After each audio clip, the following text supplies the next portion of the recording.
Tom, we're back with more Peak. That's right. We're finally back to Arc 4 of Kagurabachi. We've really been holding this one. We took a little break. I think you went on a little vacation, I think. So we got the Pokemon backlogs for everybody. All right. But we're back to the full series. Yeah, the full arc review.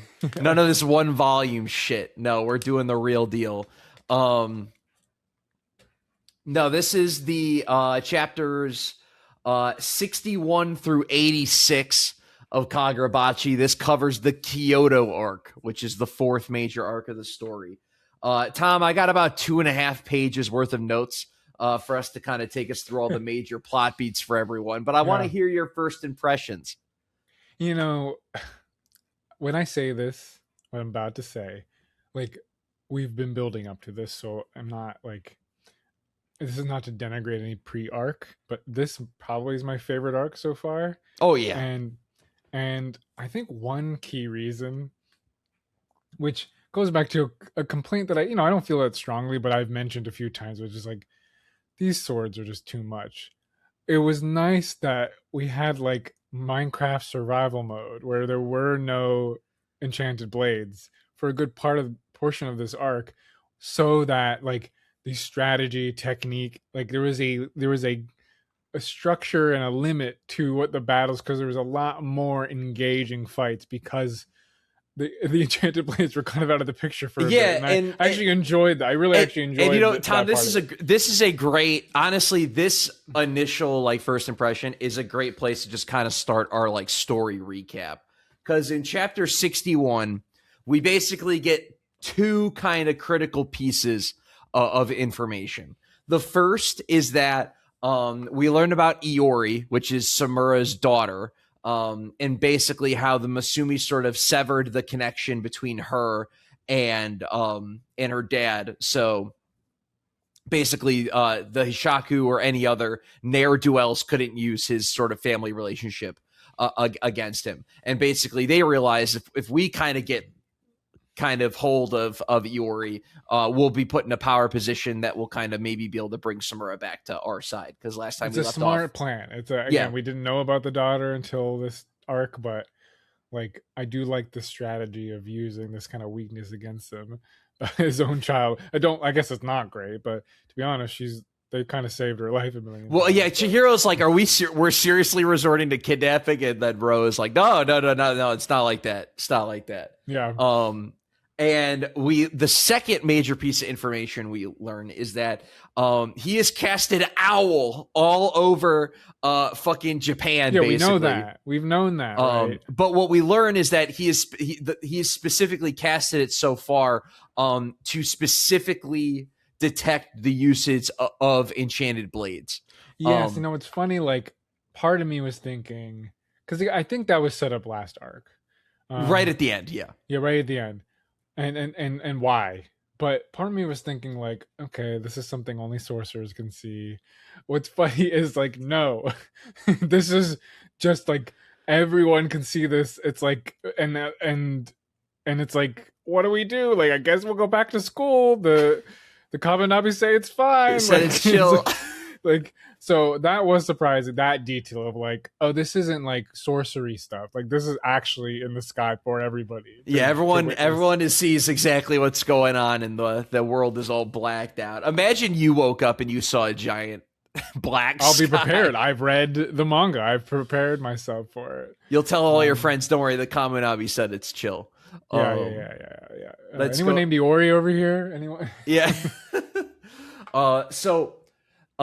That's basically essentially kind of the intro to the arc. So we got to get Iori in kidnap and protect Iori, and then we also Chihiro's got to learn. He's got to deepen his understanding as a swordsman in order to better wield the N10. Yeah, that's what I was referring to earlier. That journey he goes on, I really enjoyed.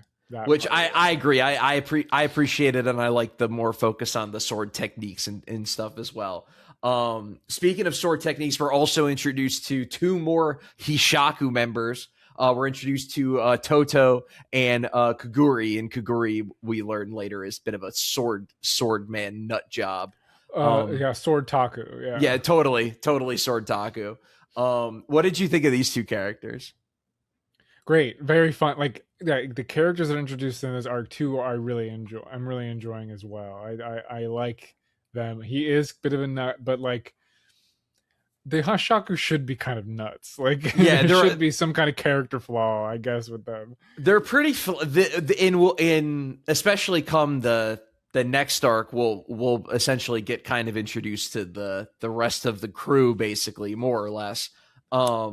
And they are a pretty diverse group of weirdos, which is pretty exciting.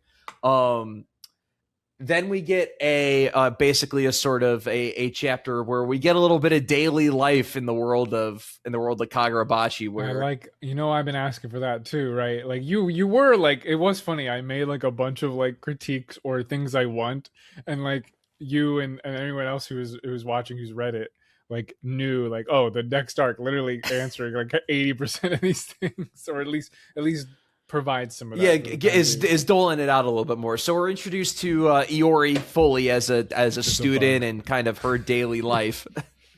There's a bug. I gotta smack him. Yeah, I miss it. That's so embarrassing when you miss it. But how cool do you feel when you actually like you? You feel like a god when you clap the life out of a fly in your home. Jeez. But basically, we're introduced to Iori in her kind of life as a student, and we're also introduced to another student and like friend of hers, which is Ikura, who's basically introduced as a Chihiro fanboy. He's got the scar like drawn on him, because everyone was. I don't want to spill too much, but I do like what they did with this character. Oh, totally. At first, you're a little bit like, "What is this? What's going on with this guy?" Yeah. But basically, everyone saw Chihiro versus Hirohiko because they dropped in on a play that was being like televised. So people, I gotta say again, I'm interrupting a lot. No, you're good. I really do like that the things that occur in this world impact the world, like and that's not typical with shonen, right? Like things kind of get papered over the next chapter, but like there seems to be, this is very Fable, right? Like your decisions really do matter. Yeah, or it's like, or I know exactly what you're talking about, because I think of like a good example of like the opposite is like JoJo's Bizarre Adventure, where like stand users only really interact with other stand users. Very rarely are just regular human beings major players in the stories. And it feels like the conflicts feel very like interpersonal, where this is, the fallout of these fights and events actually does affect the world. Yeah, the owl is seen by everybody. The crazy murder spree at the theater was witnessed and digested by the population. Yeah, and people have their own opinions about Chihiro as like a monster, or he of course sees him as like a hero and as samurai, and it's pretty fun. And their conversation is cut short by Kaguri and Tota, who invade the school and are basically looking for Iori, and they're essentially just going to start killing everyone. They don't really even know. They don't know because the seal is still on her. Yeah. So they're like, we're looking for basically they're like, we know we're looking for a girl, so let's just kill everyone. Kind of give her away as we got to protect this. It's like, oh, if they're protecting her, I guess that has to be her. Yeah. Yeah, so I do like that part of it too, of like there's a gamble happening here by the Kaminabi. By kidnapping her, they actually reveal her identity as well. Yeah, and put her at risk in that way. Basically, it's looking like she's gonna get taken away by him, but thankfully, Ro and Chihiro save the day. And then this is kind of when we're fully kind of introduced to the Masumi, and we learn that they're not bums. That the elite squad curse will not strike these individuals. Yes, they are the first elite squad worthy of our admiration. Yeah, they're, and also I just like them. Like they're fun, like character wise too. They're very far, like this series is very good with the characters. It's a high hit rate.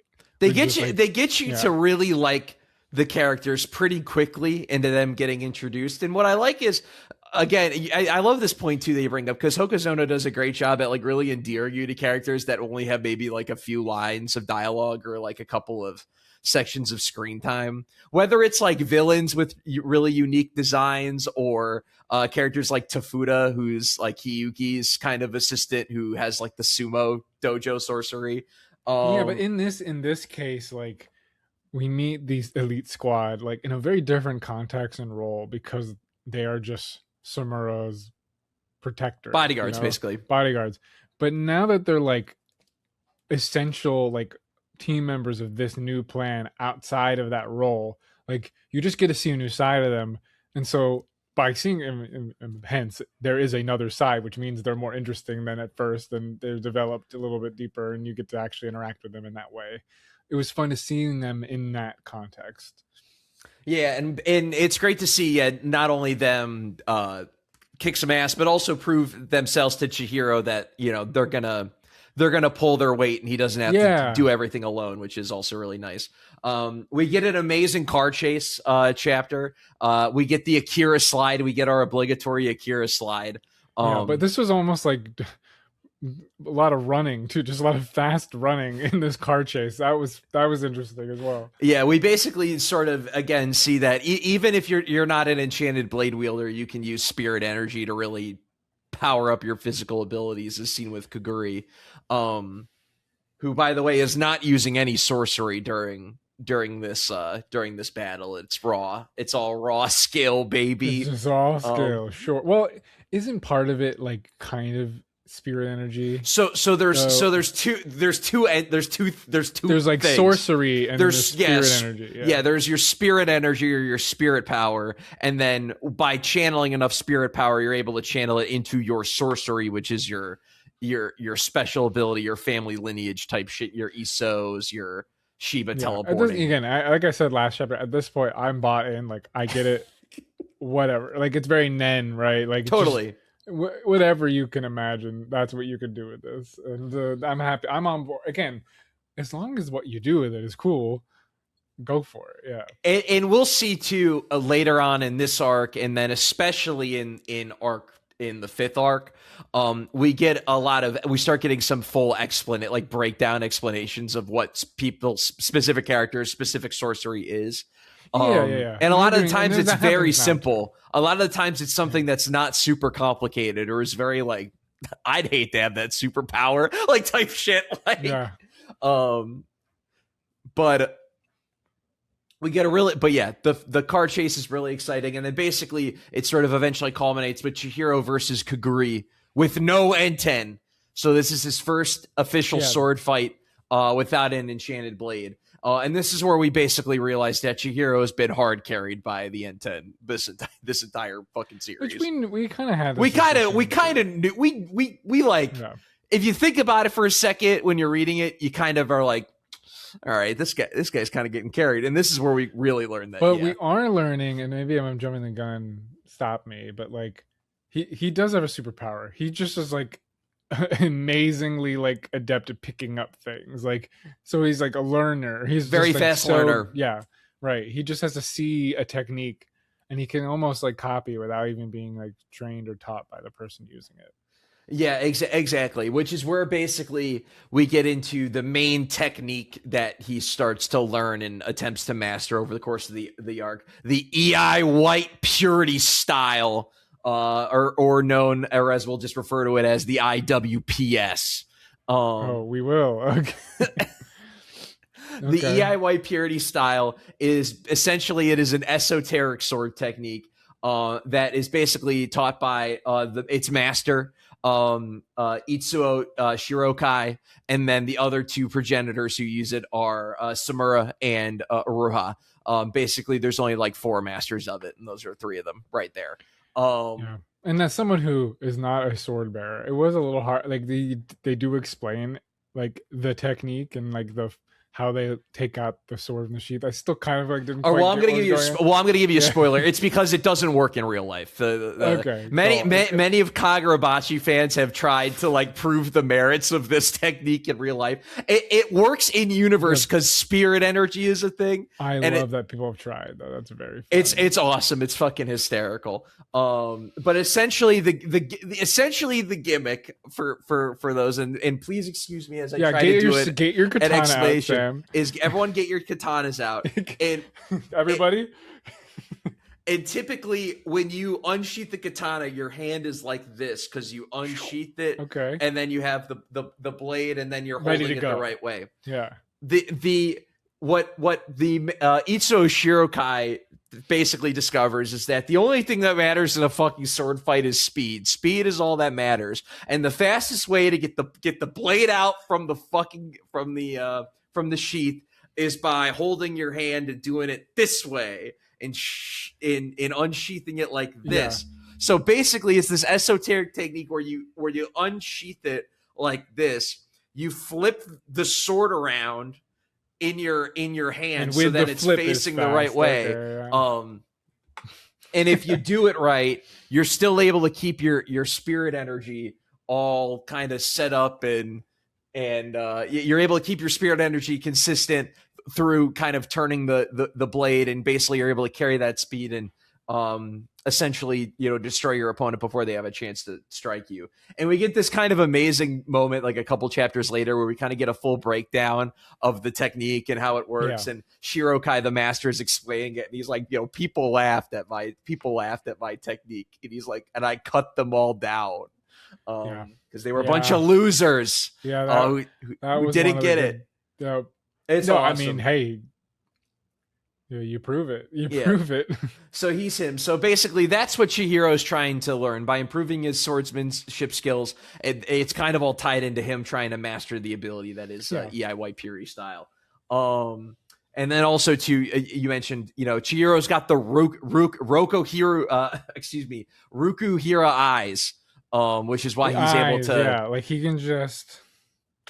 can just stare it down and learn it. Yeah, it's not like a photographic memory, but it's like similar to a photographic memory.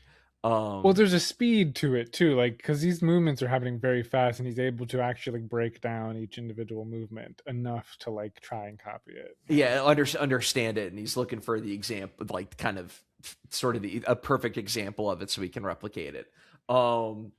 But yeah, so we get a sort of a little fight with him in Kaguri, who Kaguri gives him this awesome.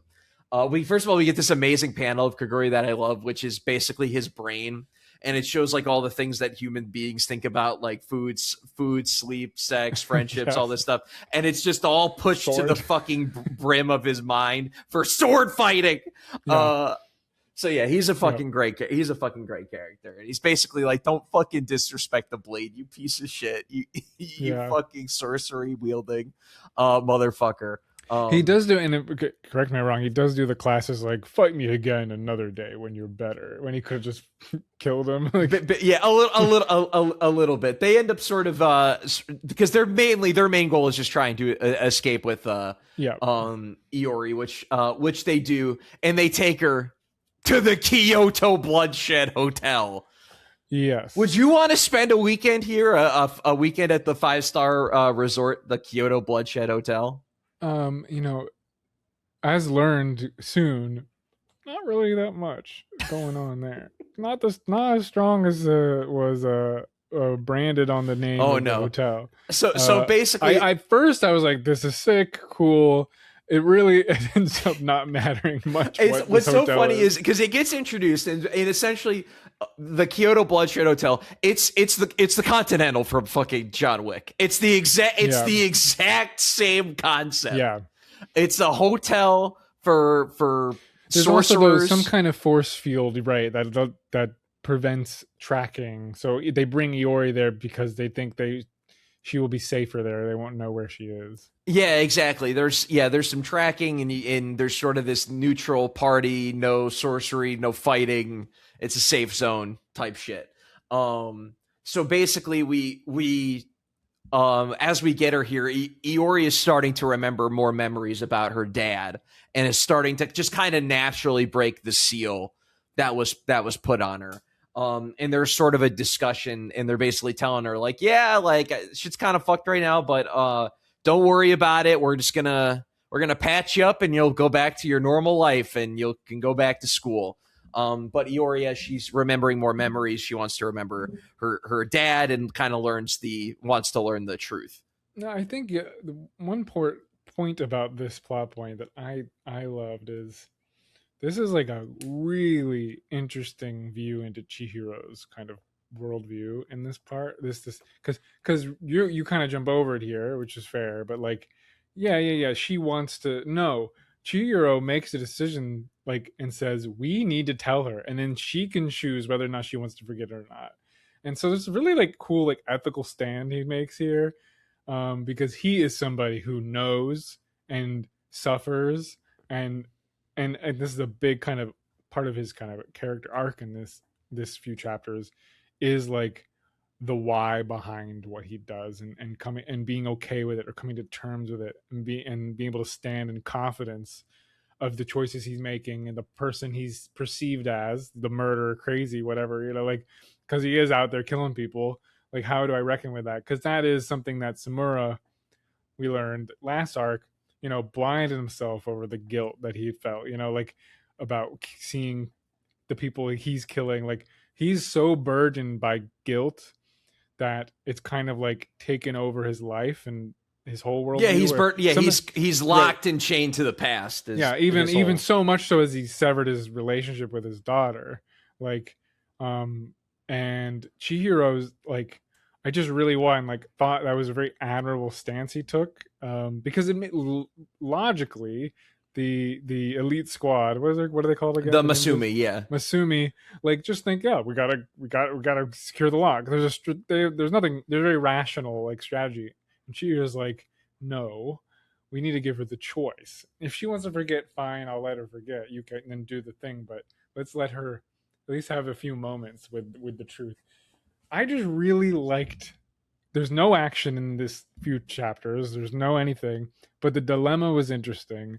Chihiro's worldview is interesting and commendable in a way that's like complicated.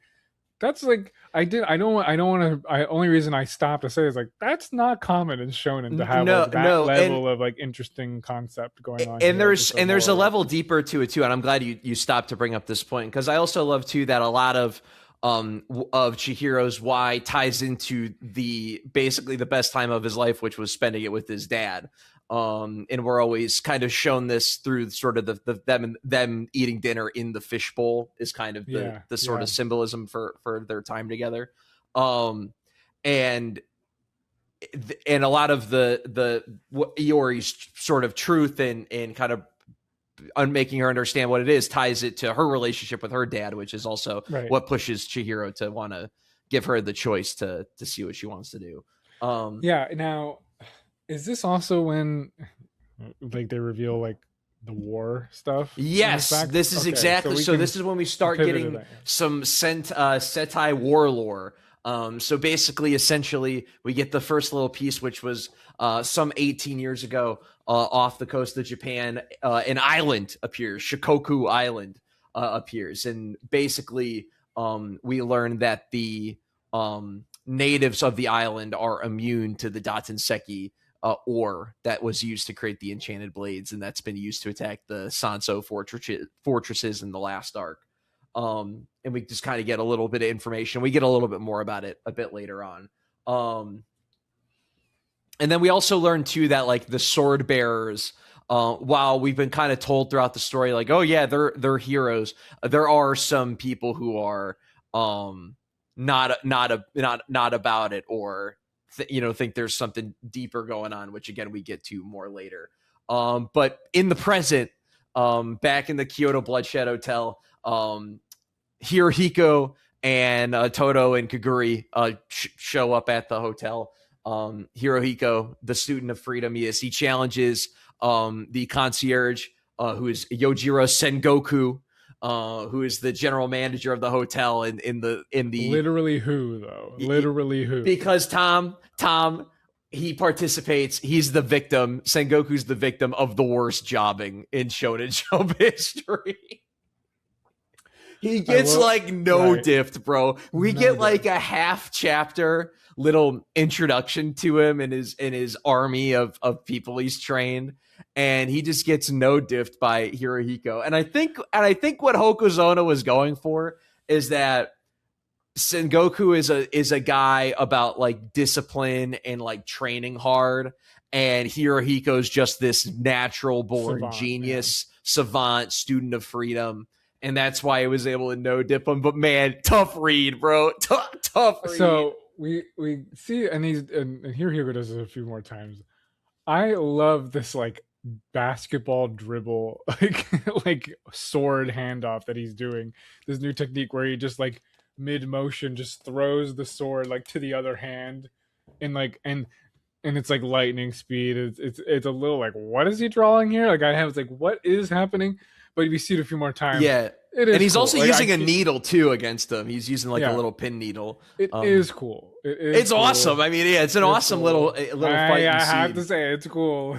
And we get the and also too, while once Sengoku gets defeated, basically the sort of neutral, like, hey man, we're all chill at the Kyoto Blood Shadow Chill. It's all gone. So everyone's coming after Iori. All the guys in suits are coming after him. We get this awesome shot, like top 10 panel of Iori's like in a hotel, and Chihiro's basically like, I gotta take care of some shit, please wait here. And she looks her eye through the she looks her eye through the people, and he fucking is just doing some craziness.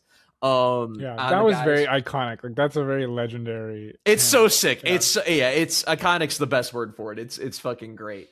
And then after he basically takes out all the guys, he basically comes sort of face to face. The elevator opens and it's very cinematic. And here Hiko walks out and he's got Sengoku's head decapitated, and we're ready for Chihiro versus Hirohiko round 2. What'd you think of this whole action scene? I know we talked a little bit about Sengoku versus Hirohiko.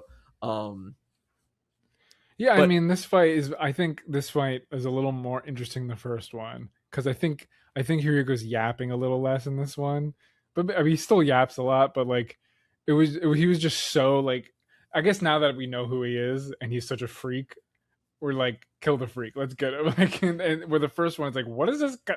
Stop talking about this. It's so like at the theater and everything.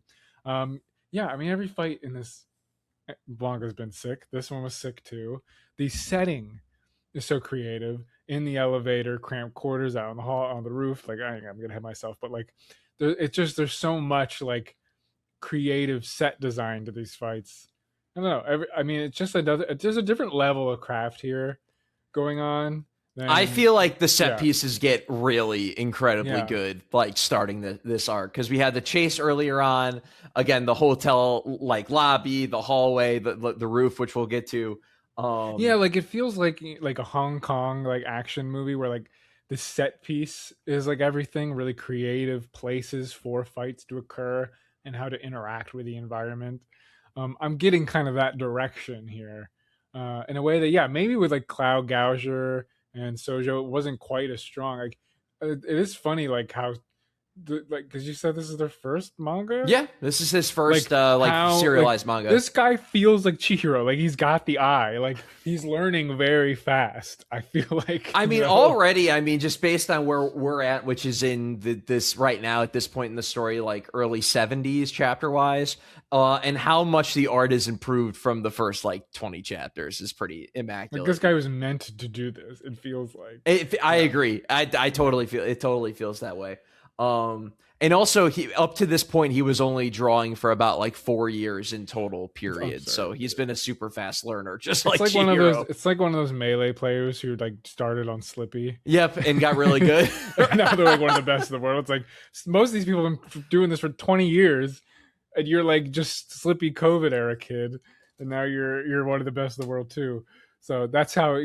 That's got to be so unfair to like people that have been grinding at this. Like some people are just have the eye. Yeah, which nothing you can do about it. I know. I love it. So basically, while sort of Chihiro and Hirohiko sort of start to go at it, we kind of flash over to what Akura, my goat, has going on from back at the high school. Before I move on, another thing I like about this fight is that there's no enchanted blade. So that's like there's another example of like that we are having like just a mano like regular ass fight, like I like that too. Because if either of them use their enchanted blades, Samura is coming. It just becomes a different thing. Like the manga becomes very different once an enchanted blade is drawn, and it's no longer like a regular series anymore. It becomes almost like magical realist, like hallucination shit going Yeah, on. the power scaling ascends to an extreme level the second an EB gets involved. So Yeah.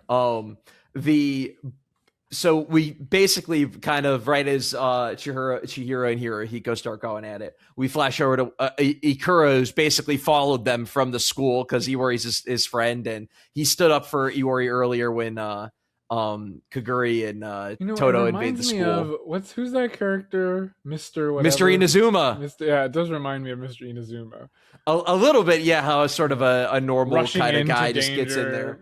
Yeah. Yeah, basically slowly kind of follows them throughout Kyoto to the hotel.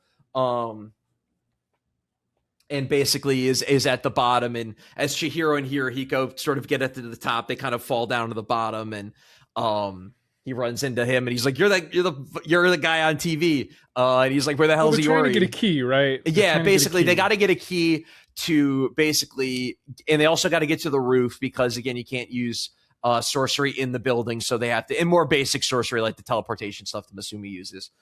So they're on the roof, and basically also the building's getting expanded right now, so there's a lot of construction equipment and shit like that, and like girders and stuff at the top. So basically Chihiro basically gives Ikura the key, and he's basically like, go up to the top, tell him I gave you this fucking key, and if you want to help Iori, do this. So we get this awesome fucking scene where basically fucking Hirohiko and Chihiro are about to go at it. They're in the elevator and they're going up to the top floor, and they're basically, and Hirohiko's basically like, I'm gonna hit you with the fucking EI White Purity style, bitch. I just picked this up 2 seconds ago. Yeah. And Chihiro he just does not have the mastery yet. He talks about the example. He doesn't have the example that he needs in order to do it right. And basically, Ikura,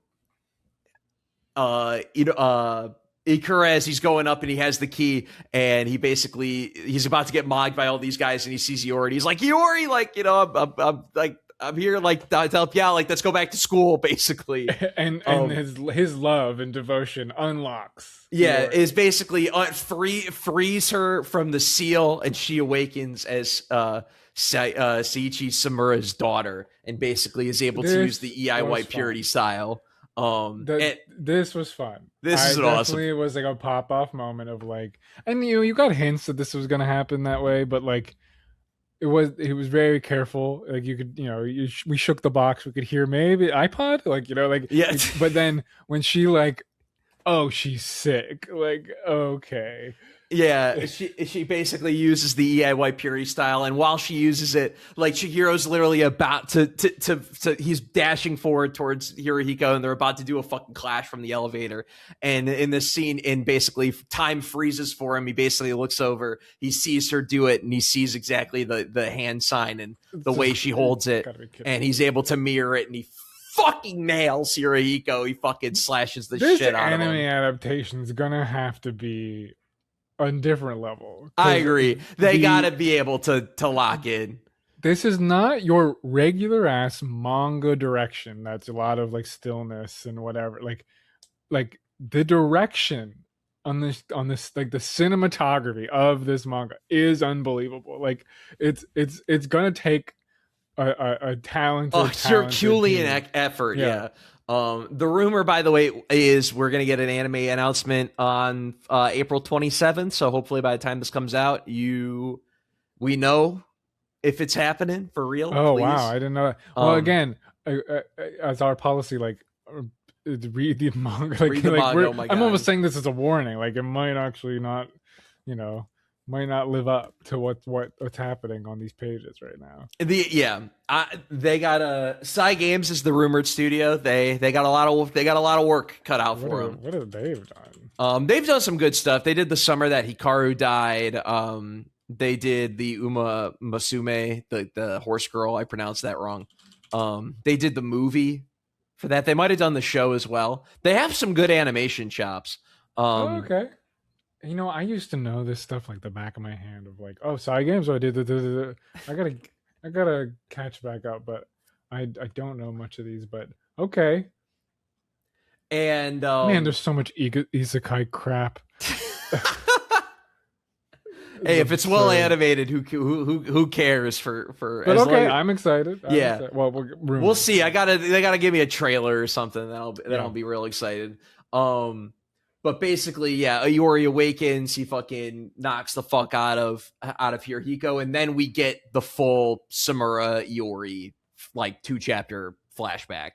Right. What'd you think of the flashback before we kind of get Well, again, into it? I think I pre spoke about kind of this emotional part of it that like Chihiro was talking about his relationship with his dad, and he's living this life now and he's not regretting it, and even though he knows he's willing to accept certain things to be honest with his feelings and his relationship with his father, like what we get to see is a very conflicted Samura. Like we see why he's making kind of these decisions that from like our perspectives don't make much sense, because he's just so haunted and burdened by everything he was part of.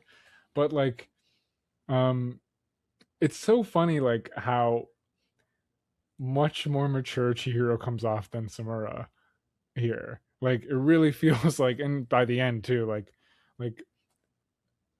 Samura, grow up a little bit. He's so Like she's your freaking daughter. Like, he's so pained by like yeah, the past, and we learn why. And so basically, at the start of the flashback, we're introduced to Iori's mom, Inori, with an N thrown in there. I did not And remember that. basically she sort of gets sick enough to the point where she needs to Like stay in the cancer or hospital. Yeah, like something, some or type of cancer or illness. So basically she forces Samura to take in Iori and basically take care of her. And they stay together for about a year and a half or so. And while they're living together, Yura from the leader of the Hishaku basically meets Samura at his front door and is basically like, the malediction's gonna happen again, bro. And we basically learn that more Setai war lore. That basically the Shikokers, the Shikoku Island natives, they basically, the second the Shinuchi hit the field and hit the war, they the sort of the national family kind of surrenders, and things are looking good. And then the Swordmaster said, nah fam, they gotta be annihilated, and he fucking kills 200,000 of yeah. them. This is where the story takes on different stakes, right? Where it's like a different kind of thematic, like kind of viewpoint, that is impossible now not to think about, which is like one thing to think about. Obviously, to me, this is about World War II and us dropping atomic It's about bombs in nukes. Japan. It's about nukes, Um, baby. It was right, always like yeah, about nukes. like well, that's what for sure. Like we not like it's what's funny. Like it's in a similar way. It's not funny, but like similar way. Like we like went, here's one. Okay, that's probably good enough. No, wait, we're gonna do a second one. Like and that kind of rhythm was there as well. Um, and we also learned about like this huge cover up, right, by the Yeah. Japanese government. You know, okay, I'm gonna be very careful what I say here, so I'm gonna phrase this so carefully, Sam. But I was reading this backstory. I didn't love this backstory a ton because it was such like a bit like because it really is heavy, sophisticated theme here of like an historical allegory. Like I did find it kind of quaint. A government was actively ashamed and wanted to cover up their genocide. You know Yeah. what I mean? Like that I felt like, is that really how that would go down? Like completely, like that they would just kind of cover it up and feel that like there was a quaintness to the shame felt that I appreciate. I mean, we should feel shame, but like that felt a little bit out of like what I guess history has proven over the decades. Like one, let's talk to the nukes and less Yeah. controversial. Like we didn't we didn't feel much shame as a country of doing that. Like I mean, we should like we were Yeah. able to Well, I really guess justify it publicly and like exactly. Yeah. And not I think cover up it's how a many lot of died. yeah, and I think a lot of the the cover upness is because unlike in other unlike other war crime scenarios, the war Yeah, was over. the war was done. Well, you could, but that is the um, case for World War II. I feel like that is the debate. Like the war was pretty much over. Like the Germans already lost. Russia's now pivoting to Japan, and we just kind of like we've justified it. The war is not over, by and then we needed the nukes to close the deal. But like I feel like it's very, especially from a Japanese perspective, they would probably like. I'm getting again. This is like real stuff. This is really interesting thematics that Kagurabachi's playing with here that I was not expecting either, because of how close this like war crime was to the one they were victim of. In the end of World War II. So it's fascinating, and it's like a tightrope. I'm interested what they do with it, because I didn't expect it to go like that close to like historical allegory. Yeah, and we also learned too that essentially that when the Swordmaster went sicko mode on him, basically all five other enchanted blade users needed to go over and essentially kind of stop which him. Is what, that's interesting, because another reason like there's like to cover it up, like that was like one guy's clearly out of line, but like these other guys seem still pretty heroic. Like, yeah, you know what I mean? but, like it wasn't so like, I guess, I don't know. Yeah. Again, I have a lot of conflicted feelings, so I don't even. But this is where, and this is where we kind of get to like the sin of of all the enchanted blade users, because the way that Kunishigi made the blades, or at least how they were built, is that essentially the Shinichi is the nucleus to all of the other blades outside of the N10. Now, am I correct to assume like the Shinichi was needed to finish this war, and then it was just like they did it again, which was the problem? Basically, from my understanding, and we're actually getting a lot of where we're at right now, and week to week we're getting some stuff. As for I believe the Shinichi is the last blade to hit the battlefield, so to speak.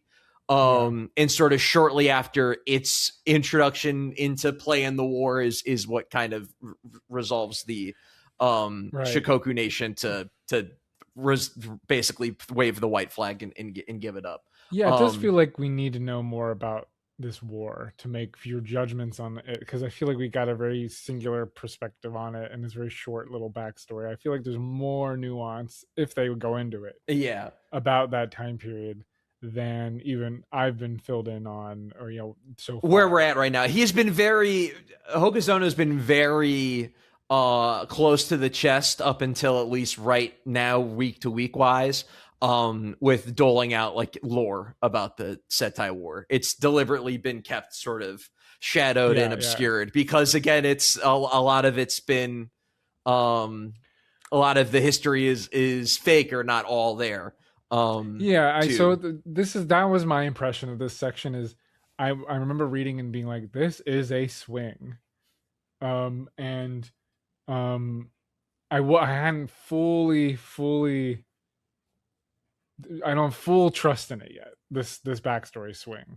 And now it doesn't mean it can't gain that, but there's a lot going on here, and it made me think of Godzilla as well, like like these type of like stories about that kind of and also like there's a lot of other examples of war, not just Japanese, that are like this.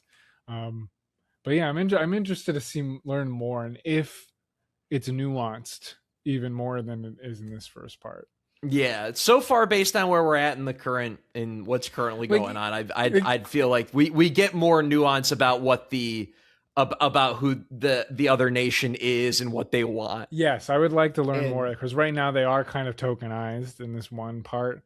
Also, it's funny like how like like just in your average everyday, like clearly there's a lot of like anti-war, anti-violence sentiment in the Japanese populace, because Sumero's constantly like subject to like slander and hate and like vandalism, and his daughter too, like any connection with him is like monster, which that is a truth of like Japanese soldiers returning after World War II, after some of like the Nanking stuff comes back to the mainland. Like there's a lot of kind of judgment.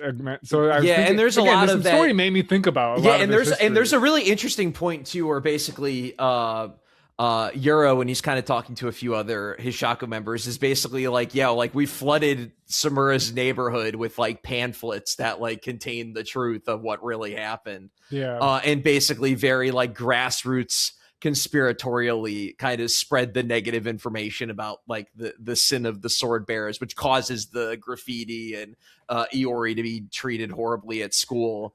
And we sort again, of it's not. It is so again quaint as though it's quaint that matters. Because I feel like we could just. I mean, especially these days, like just open air film terrible war crimes and no one cares.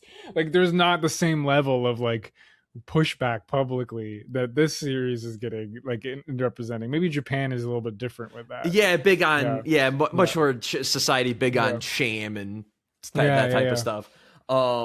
And we sort of see like what Samura like envisions sort of like Iori's future sort of is, and we get some pretty horrifying shots of her like basically hanging herself and all her hair falling out in the But this was like imagination. it's Yeah, him he's sort just of like his worst envisioning, yeah, fears. his Yeah, worst yeah. fears sort of coming Which sort of I true to like. life.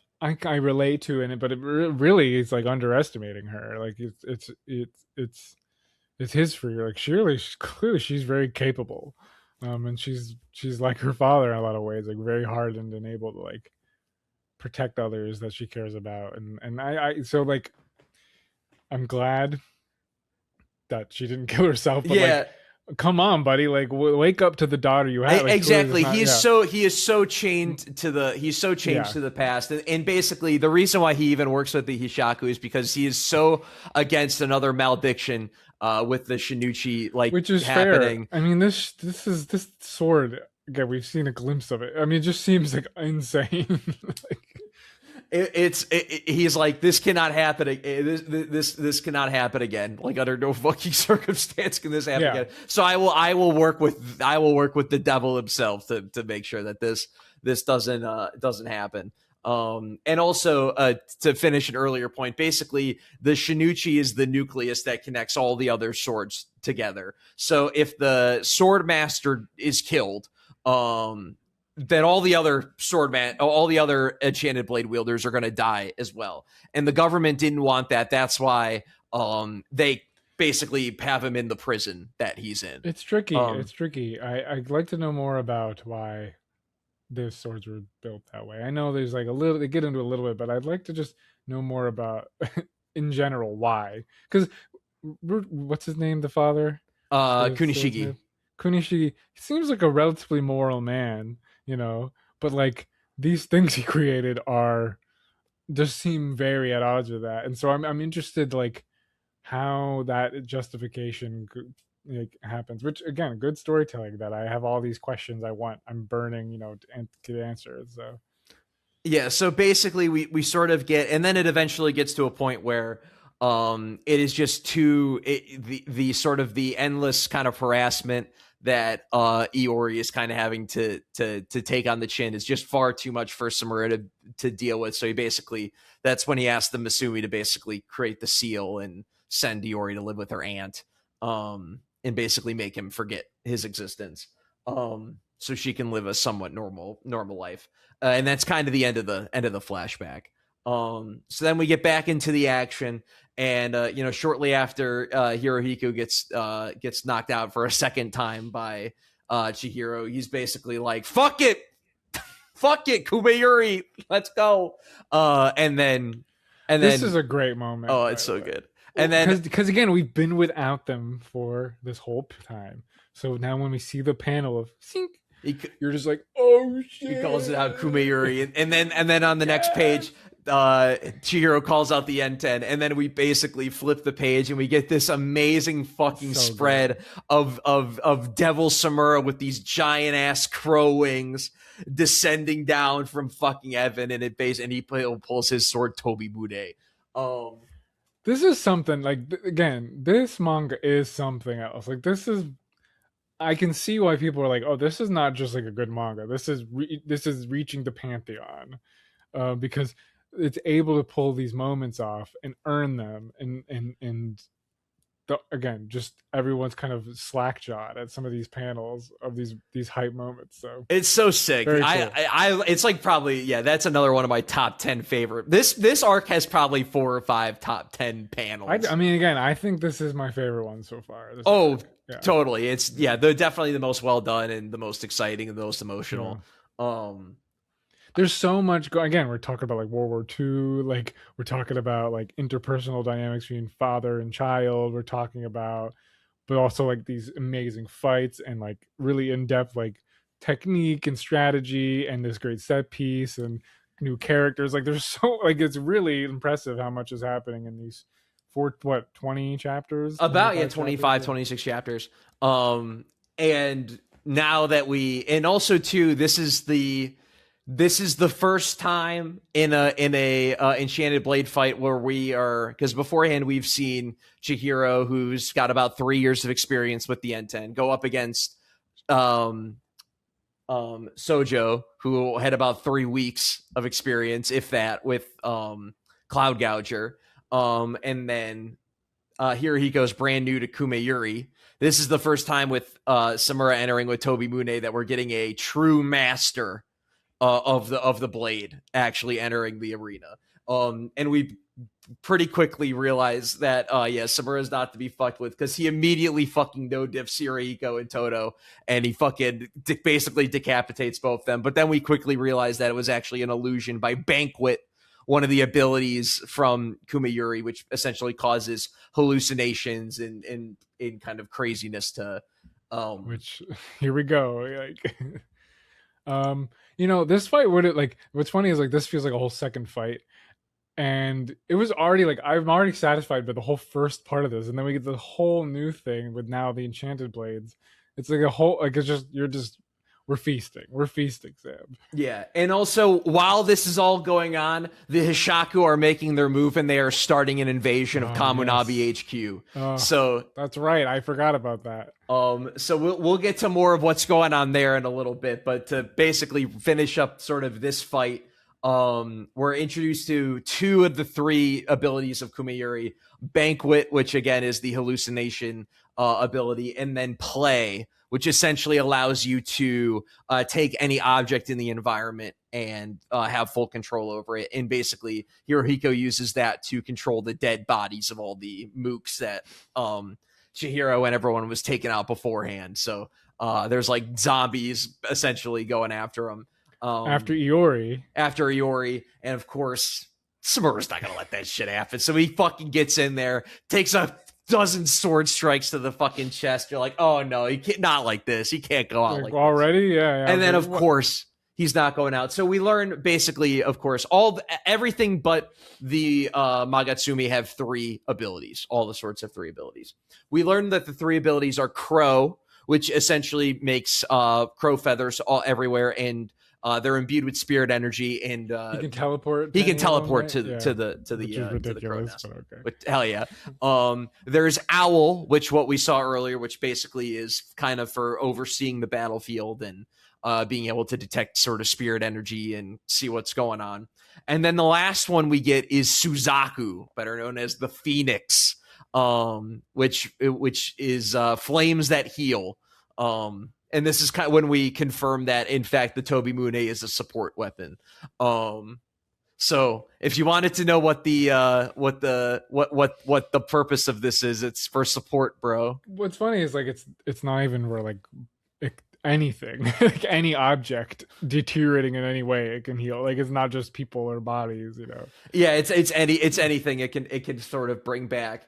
And we get basically like a really great I love this chapter so much because we're introduced to it through like a third party character, this painter, who basically sort of shows this drawing of the Phoenix from when he was at war. And it's he's like and he ends up we flash back to him at the end of the chapter. He's like, yeah, it's the flames of mercy, because they heal you and they bring you back from near death.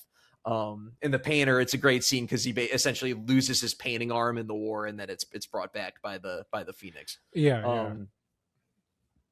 Awesome fucking scene. And basically, we also learned that Hirohiko and Kumayuri do not mix, because play is an ability that is meant of sort of a love of objects, which is why we learn, from in one of the flashbacks that Aruha, the original contracted owner of it, is suited for it. This blade is well suited for you, is what Kunishige tells him, and that is not well suited for Hirohiko at all, because he's a assassin. He doesn't care about life or anything, so play means nothing to him, which I thought was quite interesting. Essentially, he's able to use Banquet to take control of the whole hotel, but essentially he gets noped, and Suzaku fixes, again, like you said, it fixes the entire building, and he heals it, and Hirohiko officially becomes Hero and 3-ko,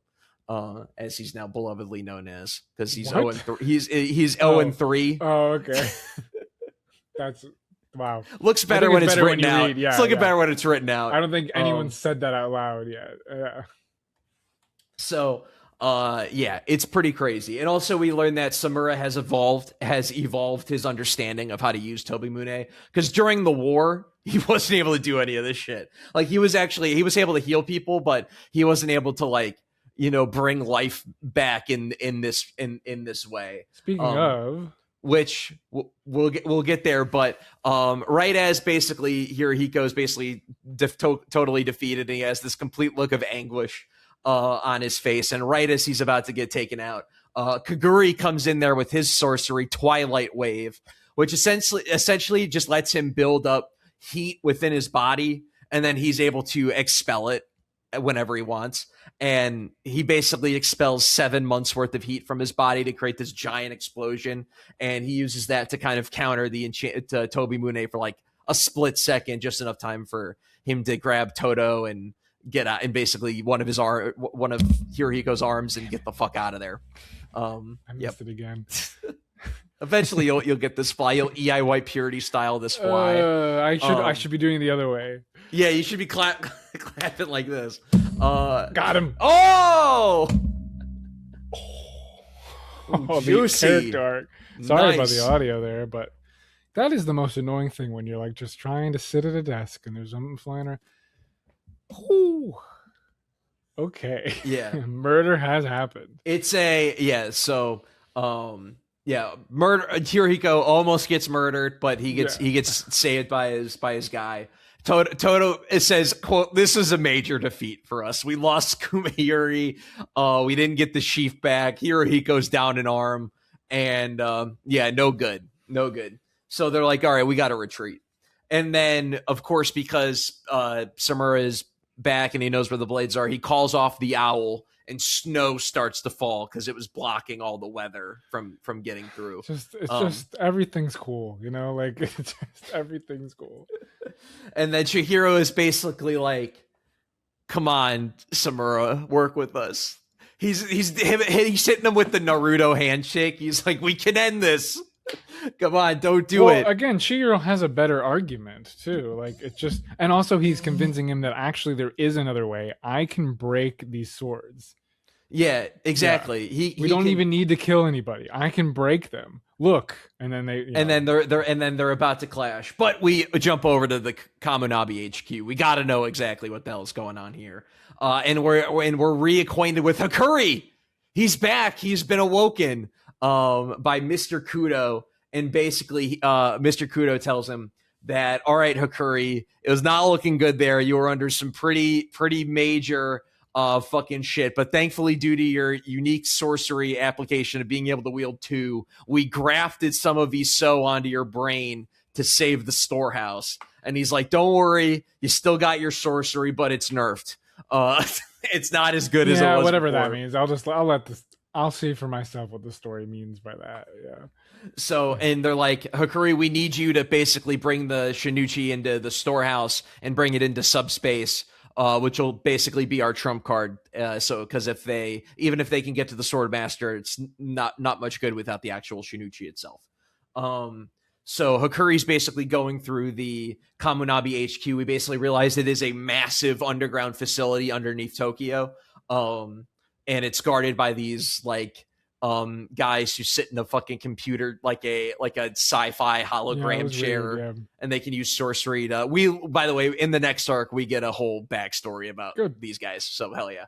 I assumed, yeah. And they're like, and basically this chapter, we get a lot of information about the Kamunabi in this and in the next arc on kind of how they work and how they operate. And we get as Curry's being sort of transported, we get a sort of POV scene from one of the commanders at the Kamunabi Center. And they basically talks about he's kind of like a middle of the road commander power level wise. And that it's being invaded, and essentially the leader of the Kamunabi basically was like, let him through. Like, we don't want to have issues on the surface. We don't want like civilians getting killed. Just let him into the facility. And they basically call a code mouse, which basically means that the threat level is way too high. And to basically just stay where you are. We'll use the blocking sorcery or like the illusion sorcery to basically not prevent them from being able to find you guys, because we don't need you guys to die for no reason. So the Konami kind of chill. They care about the people who work there enough to not let them die for something. Yeah, well, stupid. They don't get that care back from the people who work there. Yeah. Well, yeah, because we learn as Hakuri and Kudo are getting into an elevator with Ishihara.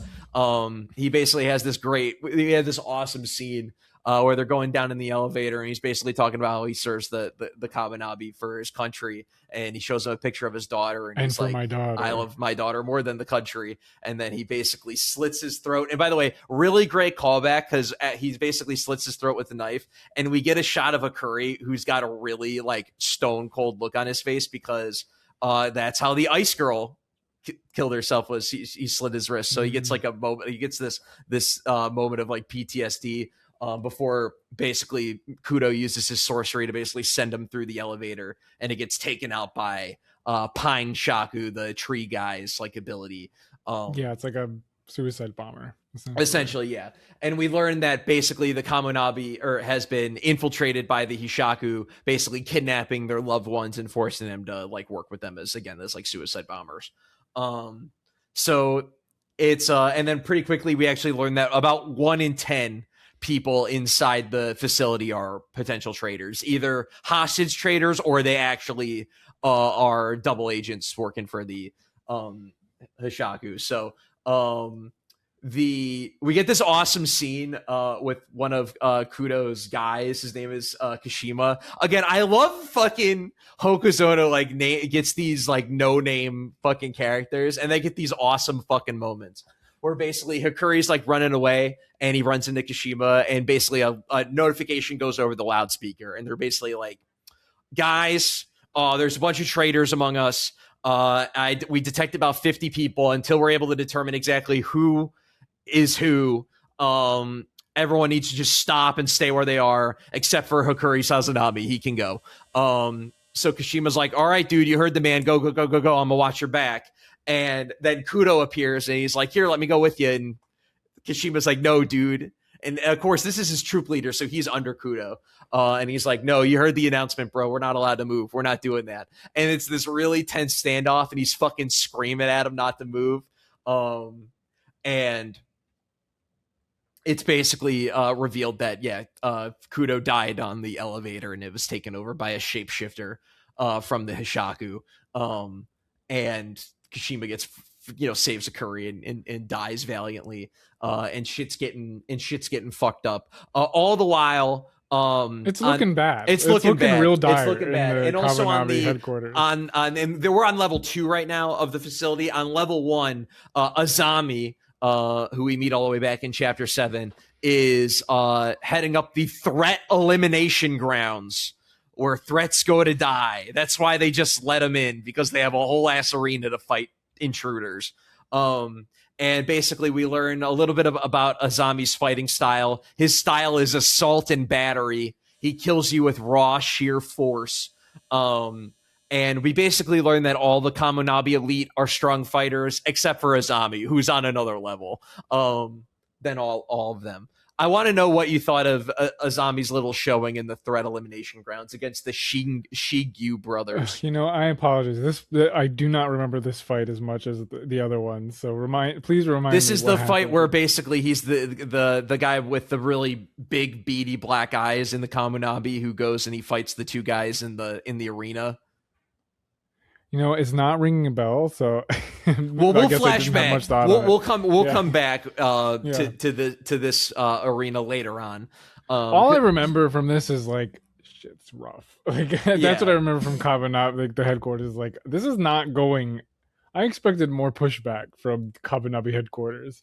Yeah, we also get a scene too where basically after Hakuri's by himself and before he meets up with Kashima, he's run into by two kind of like traitor who are on like the Kamunabi Mook level, like 5 years of experience, and he steals their weapon and he starts kicking the shit out of them, but they realize that their thug beating them up is not doing anything because he had training by his older brother and the love of his older brother who tortured him so severely that these military government guys with 5 years of experience can't do shit.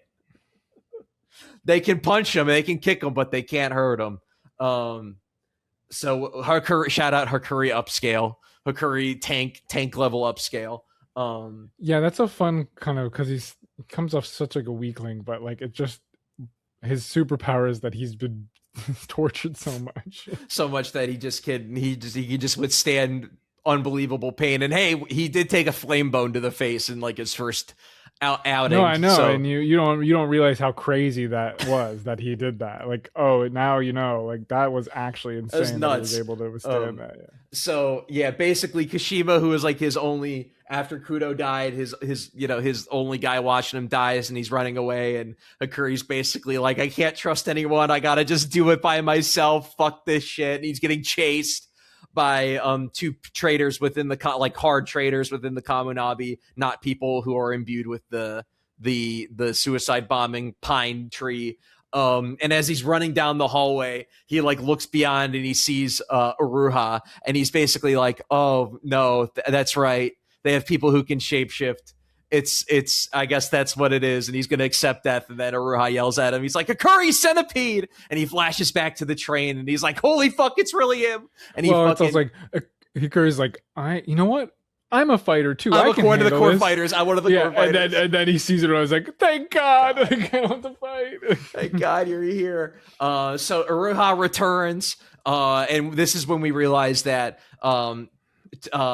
Samura was actually able to use Suzaku to basically essentially kill people and imbue them with the flames so they come back from the dead. Which explains one of the complaints I had last time. He had it. Like I was like, what? Everyone's just gonna come back to life? It's like, well, if Samura kills him, Samura kills him, yeah. And basically he's trying to kill all the sword bearers. He's trying to assassinate all the sword bearers. See name of last arc. So they're no longer severed to the Shinichi. So when he kills the swordmaster, and when he kills the swordmaster, only he'll die, and then the malediction can't happen again. And that's his whole plan. So he's shouldering it alone, which Urura and Chihiro are not a fan of. So basically, Urura comes back. He tells the people in the Kaminabi, "Hey, don't report me that I'm still alive. We'll keep me as like a little trump card." Which thank God. Thank God we did that. And now we flash back to the climax of the arc, which is N10 versus Toby Mune, the battle in the snow. What'd you think? Yeah, you know what I think about this. I mean, one, it's like a climactic fight of this arc, but also the emotional kind of stakes of it that we've developed come at the climax. Exactly. Too. Wallowing, being locked in sort of chained to the past versus a pathway to the future. Yeah, what do people say about the best fights in anime and manga? It's not when there's just cool fights, but it's like the fights are developing characters, and there's worldviews and perspectives also clashing, ways to see the world or not, and that comes full effect here. Again, like there's part of Chiyo's trying to prove that his plan can work. Somewhere you have to trust me. You have to. Your daughter's here, like come back, like what do you like, get over yourself, get over it. Yeah, you want to help, here's a way to help. Be there for your freaking daughter. That's a way to help. Hey, I got an idea. And this is funny coming from Chihiro because again, Chihiro's like 17, and he's coming off incredibly like he's very persuasive here, but it's almost because of how hard headed and like blind. No pun intended. Summer is being here. It's kind of I'm almost like, yeah, dude, just listen to this kid. Like he clearly knows more than you. But it all pays off because he does come to his senses. Yeah. I'll show you how you can live is what Chihiro yells at him. It's an awesome scene. So it's like there is a fight happening and it's cool and it's well drawn, but like really it's very like it's the emotion of trying to win him over to his side and prove that there's another way that they can do this, and you know he doesn't have to sacrifice himself and his life with his daughter. Which ends with basically great panel. Yeah, ends with the amazing sort of panel of essentially first Chihiro sort of ends up with basically he gets sort of knocked away. The Masumi kind of come in and essentially they use their concealed tactics as sort of the ultimate kind of trump card against Samura, who's blind and can't sense them or see them. And they basically protect Chihiro for 3 seconds so he can use Akka to Suzuku his hand back so he can grip the fucking sword and fucking in EIY purity style attack fucking Samura. And he nicks Toby Mune. He proves that you can in fact damage the enchanted blades with N10. And it basically ends with fucking Samura and Iori convincing Samura to kind of open his eyes and he heals his eyes and he opens them. And now you're like, oh wait, so we just gained 2 sword bearers on our side that weren't last shot. Like that's fun for me, like too. Like Samura's now on our side, Ura's back. Like it's time to go save the headquarters. Yeah, so we kind of get in the sort of the last chapter of the arc. Basically, Iori and Samura have their touching kind of reunion. She punches the shit out of him and is basically like, "You abandoned me, you piece of shit. Why'd you do that?" But you know, they reconciled. There's this like amazing page I love, like a really emotional page where basically Samura and Iori hug, and then it pans down to basically Chihiro kind of having this really like sad look on his face because he knows he'll never get that experience with his dad. And it's him kind of reflecting on that. This is a very operatic manga. Like it just is the scale of things happening are very just like really large and emotional. And I don't know, it just there's it's like the Supermaster Brawl theme, like like just like whoa, dude, like chill. And unfortunately the reunion is cut a bit short because they find out that there's actually the assault on the Kaminabi HQ is happening and occurring underway. And Chihiro's basically like, Samura, the Toby Mune was created with the intent of support in mind, and he's like, I'm gonna need you to heal if we're gonna go up against the Shinichi, I'm gonna need you to heal my wounds as I attempt to take this out. I'm a long way from where you were at as a swordsman, but together, you know, we can get there. And then we get an awesome scene where basically Ro from the Masumi hands Samura his sunglasses, and he's basically like, oh yeah, it must be bright out, here's your sunglasses, and he puts them on, and when he puts them on he closes his eyes, and if he flashes back to when him and the other enchanted blade users fought the Swordmaster, and we get this amazing 2-page panel of like what the fight looked like. And it's basically him in the back with Toby Mune as the other 4 sword bearers are basically standing the ground. So sick. So sick. And then we also learn that the prison that the Swordmaster is in is basically putting out like this minuscule amount of spirit energy, basically enough to keep him barely alive, and all he can do should be to just sit there and just let life pass before him. And they're like, in 18 years, he hasn't done anything except for on November 8th, which was the day of the Rakuzuichi, he said Magatsumi one time. Until today, where he stands up. We get this awesome page of him like getting up and he says, the time is nigh. While Samura and Chihiro are like, we got to go to Tokyo. We got to go to the Kaminabi HQ. And that's how the arc ends. So that is the Kyoto arc, the peak arc so far of Kagurabachi. Tom, what the fuck did you think? 75 minutes that we've been recording. I mean, this definitely is a pivot point for this. A lot of great manga have this, like, the arc that pivots it to something bigger. And obviously I didn't know it was leading to this, but I imagine the whole time we're talking, you're thinking about this arc.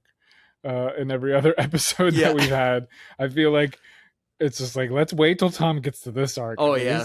Yeah. And then it's like, oh, okay.